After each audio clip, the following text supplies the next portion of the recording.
के हित और मुसलमानों के विकास के लिए वक्फ कानून में संशोधन करा गया। सबसे पहले तो हम वक्फ बोर्ड के फैसले पे मदनी साहब को बधाई दूंगा। नकवी साहब हैं। नकवी साहब, हाँ। ठीक है, नकवी साहब ने इसका स्वागत किया। हाँ। तो इस हिसाब से बहुत इनके जानकारी में मदरसे और मस्जिद बनी हुई है। हाँ। उस पर सबसे पहले बुलडोजर चलवाना चाहिए और इनको धन्यवाद देना चाहिए मुसलमानों को, पूरे कौम के, कि जो मकनी साहब ने बोला है वो बहुत सही बोला है। भाई हित में ऐसे आएगा, आपकी प्रॉपर्टी को लोगों ने जब वक्त में चढ़ा के उसको बेचने का काम किया। सुनिए, हाँ। ये बता रहे हैं कि वक्त कोई भी बता देता है ये प्रॉपर्टी उनकी हो जाएगी, गलत है। हाँ। आपको पहले सर्वे कमीशन आएगा, सर्वे कमीशन रिपोर्ट देता है, उसके बाद जाके गैजेट में जाता है, नोटिफिकेशन होता है, और ये सब स्टेट का काम करता है। ट्रिब्यूनल में जो जज होता है वो चीफ जस्टिस ऑफ स्टेट नियुक्त करता है। ये वक्त का कोई मतलब नहीं है, पूरा स्टेट गवर्नमेंट करता है। यहाँ 7 साल से योगी जी की सरकार है, स्टेट पूरा करता है, और 100% डिजिटलाइजेशन हो गया है वक्त का। ये आपका संदर्भ में बताया था। तो जब 100% डिजिटलाइजेशन हो गया है, सबका कागज है, तो आज के जमाने में कौन वक्फ करेगा? आप तो कटोरा लेके हिंदू मुसलमान सब बैठे हैं, 5 किलो अनाज के लिए तरस हैं, वो क्या वक्फ करेंगे? मुसलमान भारतीय जनता पार्टी 6 अप्रैल से 13 अप्रैल तक अपना स्थापना दिवस मनाने जा रही है। 45वां स्थापना दिवस होगा और भारतीय जनता पार्टी उत्तर प्रदेश के जन जन तक पहुंचकर अपनी योजनाएं और नीतियों के बारे में लोगों को जागरूक करेगी। हाल ही में जो वक्फ बिल पेश करा है, तो उसके लिए जो अल्पसंख्यक मोर्चा है भारतीय जनता पार्टी का, उसको ये जिम्मेदारी दी गई है कि वक्फ बिल के लिए मुस्लिम बस्तियों में जाएं और मुसलमानों को जागरूक करें। वाकिफ महमूद नकवी साहब हैं, ये अल्पसंख्यक मोर्चे के पूर्व प्रदेश उपाध्यक्ष हैं, उनसे बात करेंगे। जो विपक्षी पार्टियां हैं वो ये कह रही हैं कि भारतीय जनता पार्टी की मुसलमानों की जमीनों पर नजर है। कैसे आप जाएंगे मुसलमानों के बीच में और कैसे बताएंगे ये जो वक्फ बिल में संशोधन हुआ है वो उनके हित में है? मैं तो पहले माननीय प्रधानमंत्री जी का आभार व्यक्त करता हूं और पूरे हिंदुस्तान के अल्पसंख्यक समाज को बधाई देता हूं। ये जो है अपराधी किस्म के लोग जो थे, माफिया थे, जो वक्त पे कब्जा करते थे, दूसरी की प्रॉपर्टी को अपने वक्त दिखाकर उसको बेचने का काम करते थे। बहुत सी ऐसी प्रॉपर्टियां हैं जो शत्रु थी, उन्होंने जो है किसी परिवार के आदमियों को दफन कर दिया, कब्रिस्तान दिखाया, उसके बाद वक्त में चढ़ाने के बाद उसको प्लाटिंग करने का काम किया है। ये सरकार ने जो कदम लिया है और ये बिल जो पास हुआ है, मैं तहे दिल से उसका शुक्रिया अदा करता हूँ, उसका स्वागत करता हूँ। भारतीय जनता पार्टी कह रही है कि पसमानदा मुसलमानों के हित में है ये बजट। कैसे है हित में? और जब आप मुसलमानों की बस्तियों में जाएंगे, कैसे लोगों को जागरूक करेंगे कि आपके हित में है, कैसे समझाएंगे? जो मुस्लिम समाज के लोग हैं, जो उनके साथ जो उत्पीड़न हुआ है, उनके बीच जाके जब ये बात रखी जाएगी, उनकी भी बात समझ में आएगी। विपक्षी का काम क्या है? विपक्षियों का काम क्या है कि लोगों को गुमराह करना है। हमारा समाज जो है समझ चुका है, समझ रहा है, वो गुमराह वो कहीं से नहीं होगा। माननीय प्रधानमंत्री का जो ये फैसला था, ये सारे मुस्लिम समाज के लोगों को मान्य है और ये इससे खुश हैं। ये कह रहे सारे मुस्लिम समाज के लोग इसको मान रहे हैं और वो खुश भी हैं। भारतीय जनता पार्टी में जितने अल्पसंख्यक हैं, उनका काम है तारीफ करना, तारीफ का पुल बांधना। अब करें तो करें, क्या करें? हमारे ऊपर कुठाराघात भी हो, हम बोल भी नहीं पाए, ये दशा तो हो गई है। अब करें तो करें, क्या करें? जहाँ तक बात है कि वक्फ बोर्ड की संपत्तियों की बात है, अगर नेक नियति से ये बिल पास हुआ है, जो अल्पसंख्यक में गरीब हैं, पिछड़े हैं, समझे आप, लाचार हैं, बेबस हैं, उनके जीवन स्तर को उठाने के लिए अगर ये कानून आया है तो हम स्वागत करेंगे। लेकिन इस जमीन को अडानी अंबानी जैसे पूंजीपतियों को न बेचा जाए और उन्हीं पे खर्च किया जाए। और माननीय प्रधानमंत्री जी से और माननीय गृह मंत्री जी से मैं आग्रह करूंगा, निवेदन करूंगा कि 20% के लिए आपको बहुत ज्यादा चिंता है। 80% जो हिंदुओं में गरीब हैं उनके लिए आप कब कानून बनाएंगे कि लोग बड़ी बड़ी रियासतें बनाए हुए हैं, बड़े बड़े जो है तमाम धार्मिक स्थानों में जमीनें ली गई हैं, तो वो जमीनों का कब बंटवारा करेंगे? कब कह रहे हैं कि 20% की आपको चिंता है, कभी आप 3 ट्रिपल तलाक का बिल ले आ रहे हैं, कभी धारा 370 हटा रहे हैं, कभी आप NRC CA ले आ रहे हैं और अब वक्फ ले आए। मुसलमानों की चिंता ज्यादा है तो गरीब हिंदुओं की भी चिंता कर लीजिए, 80% की भी चिंता कर लीजिए। देखिए, जब NRC जब आ रही थी, यही बच्चों ने जो है बहुत गुमराह किया समाज को। उन्होंने देख लिया कुछ ऐसा नहीं है। और रही बात जो है हमारे उलमा जो थे, ये बड़ा सोच के साथ कहना पड़ा आपके चैनल के माध्यम से, इस चीज का निर्णय जो है माननीय मुख्यमंत्री प्रधानमंत्री जी को नहीं लेना चाहिए था, हमारे उलमाओं को लेना चाहिए था। वक्फ की प्रॉपर्टी पे आज तक बता दो कोई मेडिकल कॉलेज बना हो, कोई जो है इंजीनियरिंग कॉलेज बना हो, समाज के लिए किया क्या वक्फ बोर्ड ने? समाज जो है बेचना और खाने का काम क्या किया है? सत्य प्रॉपर्टी को जो है उन्होंने वक्फ में चढ़ा के उसको बेचने का काम किया। अब जो निष्पक्ष जांच होगी, दूध का दूध पानी का पानी हो जाएगा। ठीक है कि ये कह रहे हैं वक्फ के लोगों ने वक्फ की ज़मीनों को बेचने का काम कराया है, वक्फ बोर्ड से मुसलमान खुश हैं और मोदी जी के फैसले का स्वागत कर रहे हैं। किस तरीके से करें स्वागत मोदी जी का फैसले का?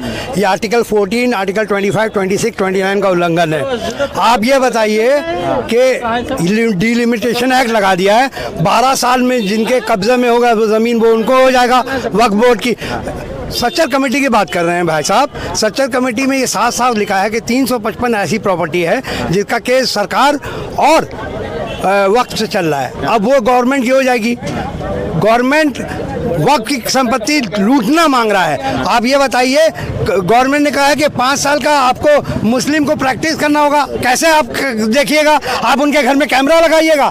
किस तरीके से आप देखिएगा कि वो 5 साल से प्रैक्टिस कर रहे हैं? ये ट्रांसफर ऑफ प्रॉपर्टी का उल्लंघन है। आप ये बताइए कि आप जो आर्टिकल ये लाए हैं, अगर आप इसको मजबूत करना चाहते थे तो पहले 2 साल का था, जो कब्जा करेगा उसको 2 साल का सजा होगा और नॉन बेलेबल ऑफेंस था। अब क्या है? अब ये 6 महीने का जेल है और बेलेबल ऑफेंस है। तो आप तो ऑलरेडी कमजोर कर रहे हैं। आपने वक्फ बाय यूजर हटा दिया, मठ बाय यूजर है और आपका मंदिर बाय यूजर है, तो वक्फ बाय यूजर क्यों हटाया? हमारे जितने भी दरगाह कब्रिस्तान सबको लेने के लिए हटाया है। ये कह रहे हैं वक्फ के एक्ट को आपने कमजोर करने का काम करा है। कहीं से कमज़ोर करने के लिए नहीं किया है। दूसरी चीज़ ये है कि वक्फ जो है ये माफियाओं का अड्डा था और दूसरे की प्रॉपर्टी को, निजी प्रॉपर्टी को लोग वक्फ में चढ़ा के और उसको बेचने का काम करते थे। ये साक्ष्य जो है आपके सामने हर चीज़ आपके चैनल के माध्यम से कह रहा हूँ। ये मुस्लिम समाज के लिए बहुत अच्छा जो है निर्णय हुआ है। कैसे अच्छा होगा ये तो बताइए, कैसे हित में आएगा? भाई हित में ऐसे आएगा, आपकी प्रॉपर्टी को लोगों ने जो वक्फ में चढ़ा के उसको बेचने का काम किया।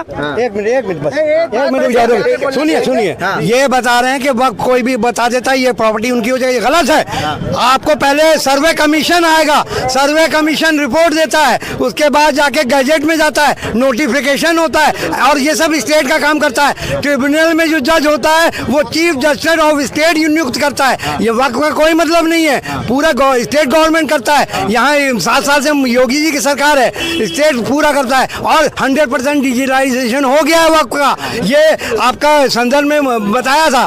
तो जब 100% डिजिटलाइजेशन हो गया, सबका कागज है, तो आज के जमाने में कौन वक्फ करेगा? आप तो कटोरा लेके हिंदू मुसलमान सब बैठे 5 किलो अनाज के लिए तरस हैं, वो क्या वक्फ करेंगे? मुसलमानों के हित और मुसलमानों के विकास के लिए वक्फ कानून में संशोधन कराया गया। सबसे पहले तो हम वक्फ बोर्ड के फैसले पे मदनी साहब को बधाई दूंगा।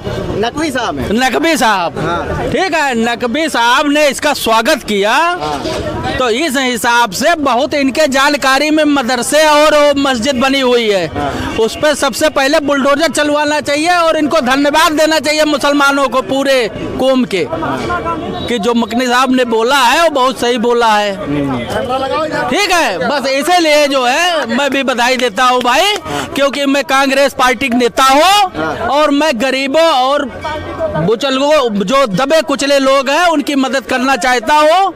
लेकिन जब ये उन्हीं के बिरादरी के हैं, इनको पूरी जानकारी है कि मदरसे सब जो है अवैध बने हुए हैं, मस्जिद अवैध बना हुआ है वक्फ बोर्ड का, तो उस पर सब पे जो है प्रधानमंत्री और मुख्यमंत्री को बुलडोजर कल से लगवा देना चाहिए। अरे मंशा क्या नजर आ रही वक्फ बोर्ड लाने के पीछे? आपको क्या मंशा नजर आ रही? भाई अब देखो, हम हिंदू हैं, उस बिरादरी के नहीं है, मैं कांग्रेस का नेता हूँ। लेकिन अब ये कह रहे हैं कि बढ़िया आया हुआ है, वो तो भारतीय जनता पार्टी के अल्पसंख्यक मोर्चे के प्रदेश उपाध्यक्ष हैं, तो मुसलमान भारतीय जनता पार्टी का हो चाहे कांग्रेस, तो मुसलमान है, ये भी तो मुसलमान। नहीं, ये भ्रष्ट लोगों को नहीं हटा रहे, ये भ्रष्टाचारों को नहीं हटा रहे, ये बार बार कह रहे हैं उसमें जो है उसमें दंगाई रहते हैं, उसमें बेईमान रहते हैं, मगर आप जो है जो लोग भ्रष्टाचार कर रहे हैं उनको हटाइए ना।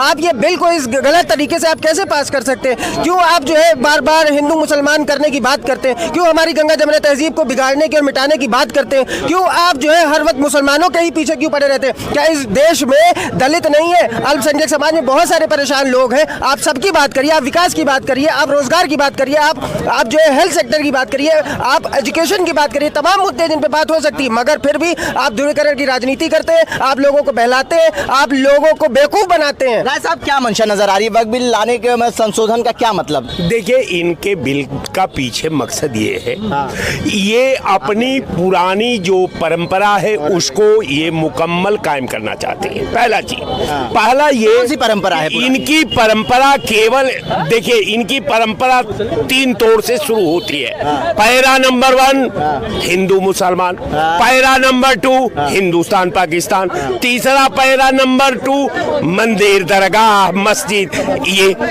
अब केवल इनके पास शुरू से शाम तक, सुबह हो गई या शाम तक, इनके लाइन पर जो डिबेट करने वाले बोलते हैं, इनको एक बात समझना चाहिए कि हम परंपरा को मुकम्मल कायम करने के लिए, समाज में सद्भाव को रखने के लिए, संविधान के मंशा का रक्षा करने के लिए हम आपके लाइन पर खड़े होते हैं। हम निरंतर आपके लाइन का रक्षा करते हैं। हमारा कहना सिर्फ इतना है कि ये कानून आ गई, इनकी उसमें केवल एक पैरा नया जोड़ना है। इनको ये लग रहा था कि पसमंदा मुसलमानों को जोड़ करके इनको हम घुमा करके अपने शतरंज में फिट कर लेंगे। भैया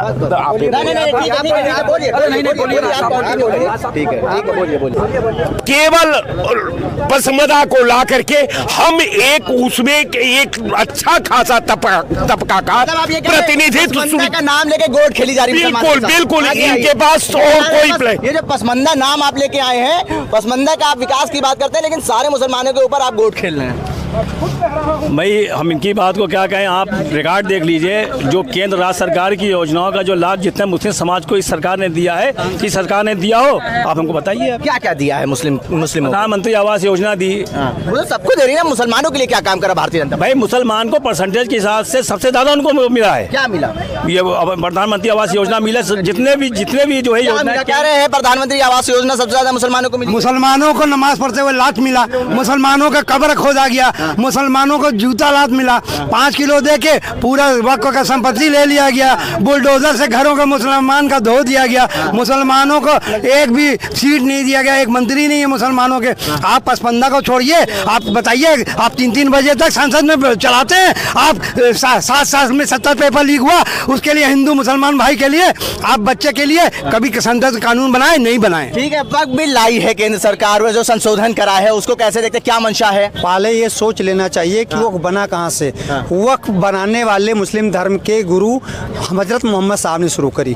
उन्होंने पहले अपने क्षेत्र में 600 पेड़ लगाए खजूर के, और कहा इससे जो आमदनी होगी उससे उन गरीबों की होगी जिनके पास खाने पीने रहने की व्यवस्था नहीं है, उससे की जाएगी। वहाँ से शुरू होते हुए भारत में भी जब मुगल शासक आए तो वहाँ तक चलता आया। जब मुगल शासक जाने लगे तो उन्होंने संपत्ति को दान में दे दिया। उस दान में यह कहीं नहीं लिखा है कि इससे मुसलमानों का हित होगा या हिंदुओं का हित होगा, क्योंकि जो समय के राजा थे, राजा का एक कर्तव्य होता था कि जो उसके राज्य की जितनी प्रजा है, जीव निर्जीव सबकी बराबर से भरण पोषण करना उसका कर्तव्य था। तो वक्फ के संपत्ति से अगर हिंदू धर्म का ट्रस्ट है तो उसमें आज भी भारतीय संविधान में लिखा जाता है कि हम समाज में रहने वाले सभी तबके के लोगों का बराबर देखभाल करेंगे और उनके हितों पर यह धन खर्च किया जाएगा। हमको लगता है मुस्लिम वक्फ बोर्ड भी इसी तरीके का है। मैं ज्यादा नहीं जानता, लेकिन कितना मैं जानता हूँ कितना ही है। लेकिन जब यही उत्तर प्रदेश में वक्फ बोर्ड 2017 के बाद से भारतीय जनता पार्टी आई, 2022 में 2017 में आई, उसके बाद जब वसीम रिजवी उसके चेयरमैन थे, उनका घोटाला उजागर हुआ, उनके बेचने की उजागर हुई कि उन्होंने कितनी धांधली करी, तो भारतीय जनता पार्टी ने उनको जेल में क्यों नहीं डाला? उन्होंने भारतीय जनता पार्टी को ज्वाइन कर लिया, घर वापसी कर ली ना। अब उनको जो है बचने के लिए कि हमें मुसलमानों पर दबाव न पड़े, उन्होंने अपना नाम जितेंद्र त्यागी रख लिया। लेकिन क्या वो वजू करना भूल गए? क्या वो नमाज नहीं पढ़ते? आज भी करते हैं, निश्चित तौर पर करते हैं। ये कुछ जितने भी मुस्लिम कुछ ऐसे हैं जो राजनीतिक परस्त हैं, उनको समाज से कुछ लेना देना नहीं है। निजी हितों से चाहे हिंदू और मुसलमानों, किसी जनता पार्टी ने जितना मुसलमानों का कल्याण करा किसी पार्टी ने नहीं करा। हाँ, मैं इस बात को मानना चाहता हूँ। आप बता लीजिए कि किसी अन्य पार्टियों ने मुसलमानों के यहाँ अपने बेटे की शादी करी? नहीं किया। भारतीय जनता पार्टी ने किया ना, आप गिन डालो तरफ से। तो ये कल्याणकारी योजनाएं हैं ना कि नहीं है? बताओ इस चीज को, क्यों नहीं है? ये योजनाएं हैं। और जब से भारतीय जनता पार्टी सरकार बनाई है भारत में, तब से हिंदू से ज्यादा डरा हुआ कोई नहीं है। और मुसलमानों के लिए वो हमेशा करते आए हैं। और नरेंद्र मोदी को व्यक्तिगत मैं जानता हूं कि उनको बोहरा समुदाय नाम के मुसलमान जितने हैं वो उनको हमेशा फाइनेंस करते आए, उनके साथ रहे हैं। हाँ बिल्कुल नरेंद्र मोदी जितने मुसलमानों को भारतीय जनता पार्टी में जो समर्थन करते हैं उनको हिंदू धर्म परिवर्तन कर लेना चाहिए। क्या कह रहे हैं नकवी जी? ये नकवी जी, भारतीय जनता पार्टी में जो भी मुस्लिम समाज के वो देशभक्त हैं, पहली चीज ये है। अच्छा, दूसरी पार्टियों में वो देशभक्त नहीं है, ये बताइए। ये सर्टिफिकेट बात रहे, ये देशभक्ति का साले सर्टिफिकेट बात रहे। एक अहम बात उल्टा चश्मा के माध्यम से हम आपको ये बताना चाहेंगे कि जो लोग आज वक्फ बिल के खिलाफ और इन तमाम बातों के खिलाफ बोल रहे हैं, तो हुकूमत प्रशासन के साथ मिल करके उन लोगों को हाउस अरेस्ट कर रही है। जो लोग काली पट्टी बांध के शांतिपूर्वक जिन लोगों ने प्रदर्शन किया था, आज उन पर मुकदमे दर्ज हो रहे हैं। ये बातें कही जा रही हैं। कोई भी सरकार के खिलाफ बोल रहा तो बोलने नहीं दिया जा रहा है। इस बात को हम चाहेंगे आप हाईलाइट करें। वक्फ बिल जो पास करा है उस पर चर्चा हो रही थी और भारतीय जनता पार्टी का स्थापना 45वां स्थापना दिवस आने वाला है। 6 अप्रैल से 13 अप्रैल तक भारतीय जनता पार्टी अपना स्थापना दिवस मनाएगी, उसको लेकर जन जन तक जाएगी। और वक्फ बिल जो पास हुआ है उसको लेकर भी भारतीय जनता पार्टी मुस्लिम बस्तियों में जाके वक्फ बिल के बारे में लोगों को समझाएगी कि विपक्षी पार्टियां उनको बरगलाने का काम कर रही है। लेकिन यहाँ पे तमाम ऐसे समुदाय के लोग थे कि हमने उनसे जानने की कोशिश करी कि वक्फ बिल जो भारतीय जनता पार्टी लाई है उसकी क्या कुछ मंशा आपको नजर आ रही है। उल्टा चश्मा के लिए आकिब मिराज खान, लखनऊ।